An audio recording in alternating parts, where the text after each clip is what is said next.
আজ আমি রান্না করেছিলাম ফুলকপি দিয়ে ডিমের তরকারি। তো ঘরে ফুলকপি ছিল অর্ধেকটা, ভাবছিলাম খারাপ হয়ে যাবে, তা ভাবলাম মনে করলাম ডিমের মধ্যে দিয়ে দিই। তো ভালোই লাগে, আগেও একবার খেয়েছিলাম, বেশ ভালোই লাগে খেতে।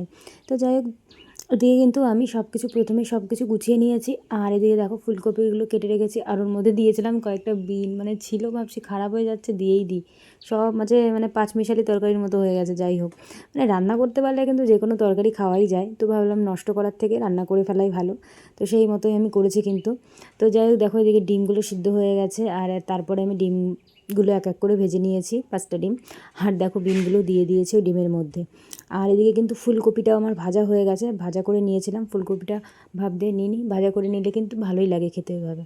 তো যাই হোক, আমি তো এখানে রান্নাঘরে বসে একা একা রান্না করছি আর ফোন দেখছিলাম। তারপরে ভাবছিলাম যে মাকে একটু ডাক দিয়ে ওই মশলাটা একটু বেটে দেবে। তো মা যাই হোক হাতে কিন্তু মশলাটা বেটে দিয়েছিল।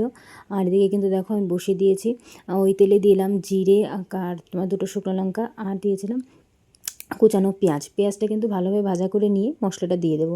একদম সিম্পল, যেরকম ডিমের ঝোল আমরা তৈরি করি আর কি বাড়িতে, সেইভাবে একদম নর্মালভাবেই করেছি। কিন্তু আজকে ভাবছিলাম ডিমটা একটু অন্যভাবে রান্না করবো এই সবজির জন্য, তা আর করিনি। ভেবেছিলাম অমলেট করে, যেরকম বেশ সুন্দর করে ভাজা করে যে ডিমটা করে সেইভাবে ভেবেছিলাম করবো, কিন্তু হলো না। তো যাই হোক, এবার মশলাটা দিয়ে কিন্তু সুন্দর করে মশলাটা একটুখানি কষিয়ে তারপরে কিন্তু আমি দিয়ে দেবো পুরো সবজিটা, ডিম, আলু আর ওদিকে তোমার ফুলকপিটা একসঙ্গে কিন্তু দিয়ে বেশ কষিয়ে নেব। দেওয়ার পরে জল দিয়ে দেবো। তো আমি কিন্তু মশলা কিন্তু একদমই কম দিয়েছিলাম, আদা, জিরে, রসুন সব কিছুই অল্প দিয়েছিলাম। বেশি মশলা দিলে কিন্তু একদমই ভালো লাগে না তরকারি খেতে। আগে যখন রান্না করতাম বুঝতাম না যখন আর কি, তো যাই হোক মশলা বেশি দিয়ে দিতাম, ভালো লাগতো না খেতে। তো অল্প পরিমাণ মশলা দিলে কিন্তু সব তরকারি খেতেই ভালোই লাগে, নর্মাল যেগুলো আর কি মশলা হয় আর কি।